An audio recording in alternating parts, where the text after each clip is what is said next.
নাথনগর union 2 নং 1 নং word.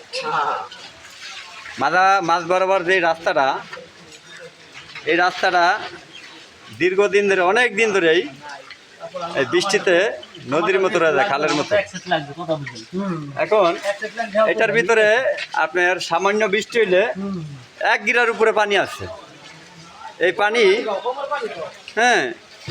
মানে এক রান পানি কোমর বরাবর। এই থেকে হলো ওই যে আবুল ভাইয়ের দোকান হতে পাওয়া যায় আপনার গুলশান রোডের মোড় পর্যন্ত।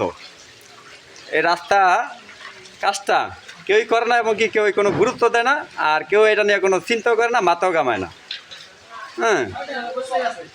আমরা দেখেন একটা গাড়ি চলতে পারে না, জনগণও কোনো চলাচল করতে পারতেছে না, মানুষ আড়া চালার মতো ব্যবস্থা নেই।